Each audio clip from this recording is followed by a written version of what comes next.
It's the United States versus the entire world. And this is who would actually win in 2026. In any modern war, you don't win by running straight at the enemy. You win by controlling the sky. And this is where the United States plays its best card. The war wouldn't start with soldiers marching across borders. It would start with a massive air raid that covers the whole globe. The US Air Force has spent years perfecting the art of the first day of war.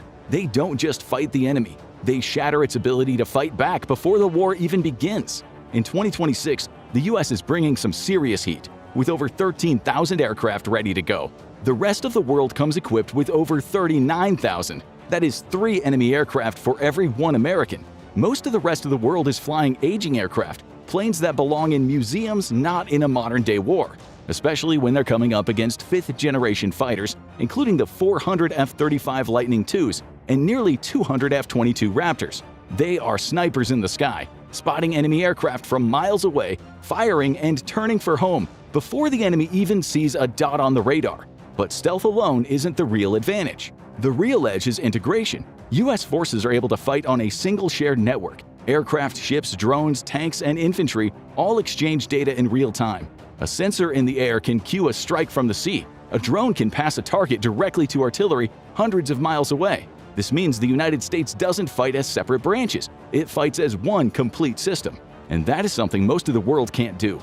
Coalition forces rely on incompatible radio, software, and command structures. In peacetime, that's manageable, but in combat, it's a deadly problem.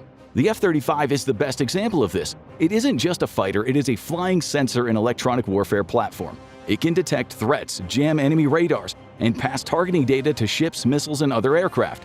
The F-35 doesn't even have to fire a shot. The rest of the military can do it. But the F-35's real value is what it does for everything around it. Friendly units become more lethal simply by being connected to it. That kind of force multiplication is hard to counter, especially for militaries that still fight as separate parts instead of a unified whole. Running defense for the rest of the world is mainly on Russia and China. Russia has about 4,000 aircraft, and China has around 3,200. Sure, they have their own versions of stealth fighters like the Su-57 and the J-20, but there is not enough of them to make a difference. Plus, their engines break down a lot more often. It's a classic case of quality beating quantity. But the world has a different plan. They throw thousands of older fighters at the US all at once. Their plan isn't to be better, their plan is to be everywhere. They also field the deadliest air defense systems on Earth. Russia's S-400 and China's HQ-9 create massive no-fly bubbles over Europe and Asia, systems designed specifically to hunt American aircraft. So how would the first week of the war look? The US launches a wave of B-2 Spirits and new B-21 Raiders. These bombers fly straight into the middle of enemy territory, undetected to enemy radar. The US targets enemy command centers, radar stations, and runways. At the same time, thousands of US drones flood the skies. They act as bait, forcing enemy radar systems to light up, and the moment they do, American missiles take them out. The world fights back hard, though. The skies over Europe and the Pacific turn into a chaotic mess. Despite having better training, the American pilots are outnumbered. For every enemy plane they shoot down, 2 more take its place. In the first few weeks, the US manages to destroy roughly 20 to 30% of the world's air forces. A devastating blow, but it's not without losses.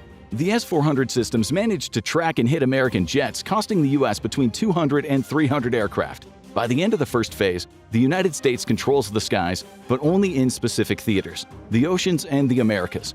Deep over Russia and China, airspace remains contested. And as US air dominance settles in, the fight shifts to below the surface. The US Navy is not just a navy, it is a floating fortress that can move anywhere in the world. The fleet includes 11 supercarriers, massive ships like the Gerald R. Ford and the Nimitz class. One single US carrier group has more air power than most countries' entire air forces, and the US has 11 of them. The rest of the world has about 10 to 12 combined, depending on how you count light and helicopter carriers. Most of them are smaller, older, or rely on ski jump ramps instead of the powerful catapult systems used by the United States. China has 3 carriers, India has 2, and the rest, the UK, Italy, France, and Japan, are scattered across the globe. In a direct confrontation, they simply cannot compete. And the world knows this. They are not going to sail out to the middle of the Pacific and fight the US Navy fairly. China and Russia focuses on keeping the US away from their coasts. They fill the water near their shores with mines, submarines, and thousands of anti-ship missiles. The biggest threat to the US Navy isn't another ship, It is a missile. China fields hypersonic missiles, often called carrier killers. They travel so fast that defeating them is extremely difficult. A single successful hit on an aircraft carrier would be catastrophic, putting thousands of sailors at risk. The U.S. Navy moves to blockade the world, positioning destroyers at ocean's choke points. Global trade grinds to a halt. No oil for China, no food for Europe. The strategy is simple: starve the world until it breaks. This advantage becomes decisive over time. Modern wars aren't won by who strikes the hardest on day one. They become wars of attrition, contests of who can keep moving, feeding, and fueling forces after months of fighting. This is where the U.S. military is strong. American forces can move supplies across the globe at scale. They operate hundreds of aerial refueling aircraft that allow planes to stay airborne for longer. Once shipping lanes collapse and fuel shipments stop, operations slow down. Vehicles sit idle. Aircraft stay grounded. Numbers stop mattering when armies can't move. U.S. submarines lurk deep underwater, patiently waiting. The Virginia-class attack subs are silent hunters, quieter and more advanced than anything the rest of the world has. They slip into enemy waters and launch attacks on enemy ships. Within the first month, the U.S. Navy sinks roughly 40% of the world's surface fleet. The rest retreat to port, trapped, outmatched, and unwilling to sail. In the South China Sea, a U.S. carrier group gets ambushed. A swarm of Chinese drones and submarines overwhelms the defenses. Torpedoes strike the ships, missiles rain down. 2 or 3 U.S. supercarriers sink. It's a devastating blow to American morale. Despite those losses, the U.S. Navy holds the line. The blockade works. The world's economy starts to crash. Industrial capacity matters just as much as manpower. While much of the world can produce equipment quickly, advanced military systems are far harder to replace. Stealth aircraft, precision weapons, and modern sensors require specialized factories, materials, and skilled labor. The United States has deep reserves of both resources and industrial infrastructure inside North America. Other nations depend on imported oil, metals, and components. Once maritime trade collapses, factories slow down or shut entirely.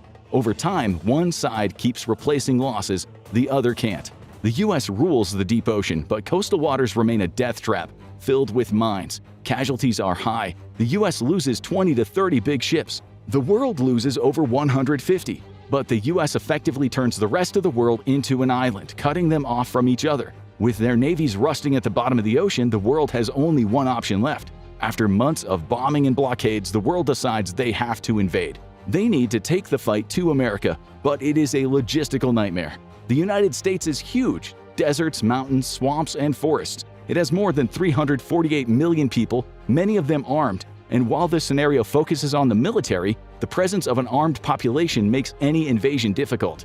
The world's army is massive, more than 25 million active soldiers combined. China has 2 million alone. The U.S. has about 1.3 million active troops. In a straight-up numbers game, the U.S. gets swamped. However, U.S. soldiers are equipped with better gear, night vision goggles, advanced body armor, and networked radios that link every unit on the battlefield.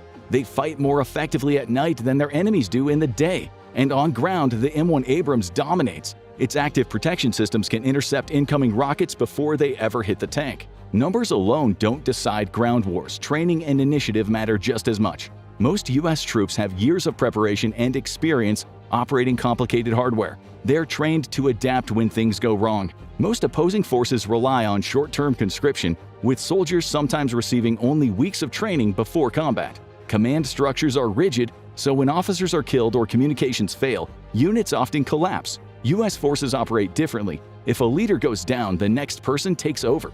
In chaotic battles, that keeps formations fighting while less adaptable forces freeze. The world attempts to invade on 2 fronts, through Mexico in the south and Canada in the north. Massive armies land on U.S. beaches, but the U.S. doesn't try to stop them at the shoreline. That fight favors the attacker. Instead, the enemy is allowed to push inland, their supply lines stretched thin.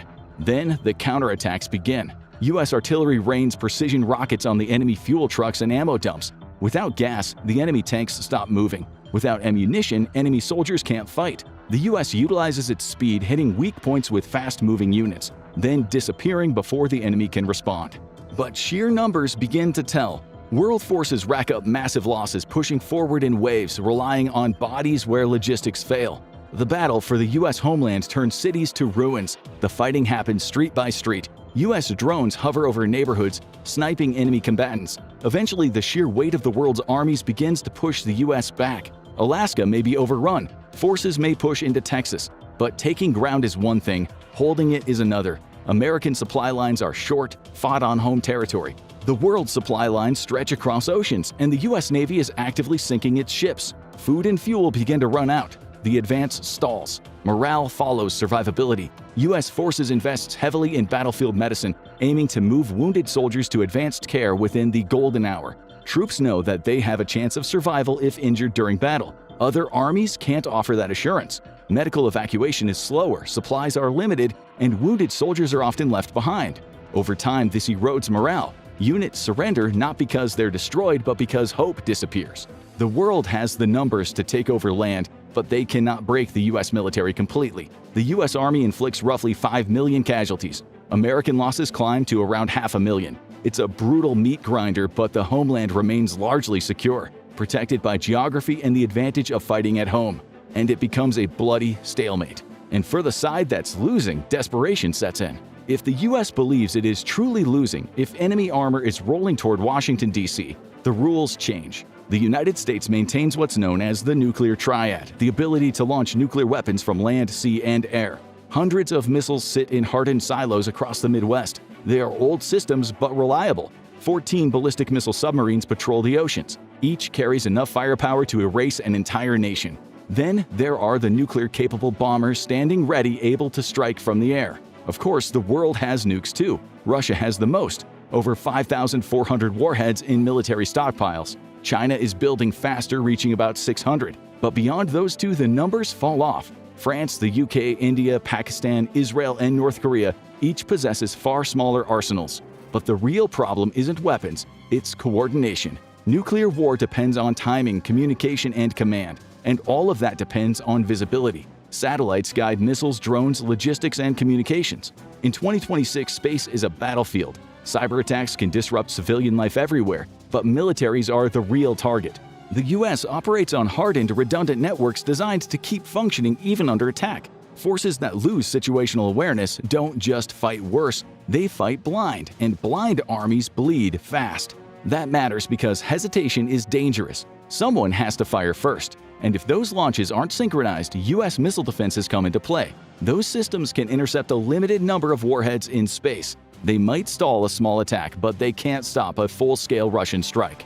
The United States fights as a single political and military entity. The rest of the world fights as a coalition.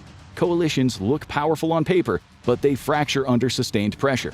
Different nations have different priorities and threat levels. That affects trust and coordination. Some partners hesitate while others pull back entirely. The U.S. doesn't face that problem, it adapts and keeps fighting as one. That's why attempts to limit the conflict don't work. Let's say the world tries to use a small tactical nuke to destroy a U.S. Army base. The U.S. response would be instant and huge. U.S. submarines launch their missiles, and within minutes, the capitals of every major enemy nation are targeted. But Russia has a dead hand system that would automatically launch their missiles at the U.S. China would fire too. The result is mutually assured destruction. There is no winner. The United States may survive slightly longer, mainly because its submarines are the hardest part of the nuclear force to eliminate, guaranteeing retaliation even if the homeland is destroyed. But at this stage, victory no longer matters. Once full-scale nuclear exchange begins, everyone loses. The planet enters nuclear winter and civilization does not survive.